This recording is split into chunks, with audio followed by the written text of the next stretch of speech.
مجھے یاد ہے مدینہ طیبہ میں عورتیں جو سلام کرنے کے لیے حضور کی جالیوں کے پاس جاتی ہیں، سنا ہے بہت ساری عالمائیں مبلغائیں بڑی بڑی علم والی عورتیں بھی کھڑی تھیں اور سلام پیش کر رہی تھی حضور کو اچھے اچھے الفاظ سے۔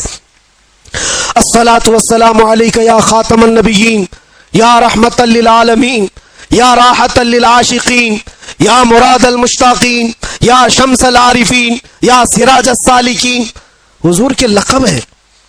لیکن ایک دیہات کی گاؤں کی بوڑھی عورت کھڑی تھی، انگوٹا چھاپ، کچھ نہیں پڑا تھا، لیکن ہے تو حضور کی غلام۔ جب جالیوں کے قریب کھڑی یہ سلام سن رہی تھی دوسروں کا تو جذبات بے قابو ہو گئے اور اندر سے غم امڑ آیا، آنکھیں ڈبڈبا گئی، رونے لگ گئی۔ کاش میں بھی پڑھی لکھی ہوتی تو حضور کو کچھ اچھا سلام کرتی۔ یہ میری بہنیں ہیں جو آج حضور کو اچھے القاب سے سلام پیش کر رہی، تف ہے میری جہالت پر، لعنت ہے میرے بے پڑھے لکھے پر۔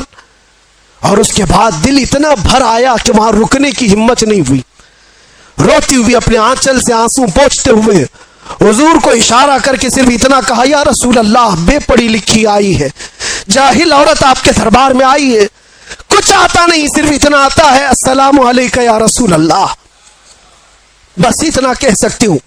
روتی روتی واپس چلی گئی اور اپنے کمرے میں جا کر بہت روئی، کس بات پر کہ بچپن میں پڑھی لکھی ہوتی تو حضور کو اچھا سلام کر سکتی تھی۔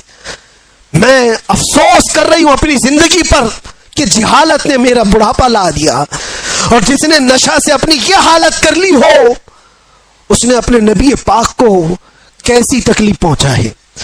حضور پر کیا گزرتی ہوگی تمہاری ان حالت کو دیکھ کر کے؟ سوچا کبھی جو رسول رات رات بھر کھڑے ہو کر تیرے لیے دعا کرتے ہو، کیا تو اپنی زندگی کو ان عیاشیوں میں گزارے گا؟ وہ نوجوان رو پڑا، بہت رویا۔ اس کے بعد ایسی تو محفلیں بہت آتی ہیں، لیکن میں نے دیکھا زندگی بدلتے ہوئے بھی۔ میرے عزیزوں، اس ایک نوجوان کو میں نے دیکھا صرف 3 مہینے کے اندر 8 سال کی پچھلی قضا نمازیں پوری کر چکا تھا۔ 8 سال کی نمازیں، صبح سے لے کر شام تک مصلی پر۔ اور پھر وہ یہ کہتا تھا، شاید میرے رب نے مجھے اسی کام کے لیے اندر رکھا ہے کہ میں اپنے نبی کو پہچان لوں، آپ ذریعہ بنے مجھے میرے نبی تک پہنچانے کا۔ آج بھی میں یہ احساس کرتا ہوں ہم سب کی ڈور بندھی ہوئی ہے مدینے کے تاجدار سے، میں اسی ڈور کو پکڑنا چاہتا ہوں جو ہزاروں نوجوان مجھے سننا چاہتے ہیں۔ میں جانتا ہوں وہ اس لیے کہ ان کی نسیں مجھ سے نہیں جڑی ہیں، آمینہ کے لال سے جڑی ہوئی ہے۔ ہم ان کی بات کرتے ہیں تو ان کی رگ پھڑکنے لگتی ہے۔ سچ بتاؤ کہ ہماری گفتگو سنتے ہوئے، حضور کی محبت کی بات سنتے ہوئے دل ہچکولے نہیں کھاتا تمہارا؟ تمہاری نسیں نہیں پھڑکتی؟ وہ میری زبان کا کمال نہیں جو تمہارا تعلق مصطفیٰ کریم کی ذات سے ہے۔ جب کسی کے محبوب کو چھیڑا جائے تو پھر اس کا پورا جسم کا خون گرم ہونے لگتا ہے۔ یہی تم سب کی کیفیت ہے۔ جتنے لوگ مجھے سنتے ہیں میں جانتا ہوں ان کے دلوں میں میرے نبی کی محبت ہے، اس لیے جب یہ باتیں سنتے ہیں تو ان کا جسم گرم ہوتا ہے اور رگیں پھڑکنے لگتی ہیں، اور میں اسی کو واپس پھر لانا چاہتا ہوں۔ یہ اگر چنگاری شعلہ بن جائے جو تمہارے دلوں کے اندر موجود ہے تو پھر کیا کمال کی بات ہے۔ قوت عشق سے ہر پست کو بالا کر دے، دھر میں نام محمد سے اجالا کر دے۔ جس طرف تم گزرو گے خوشبوئیں تمہیں لوگوں کو یہ بتائیں گی کہ گزرنے والا مدینے کا غلام جا رہا ہے۔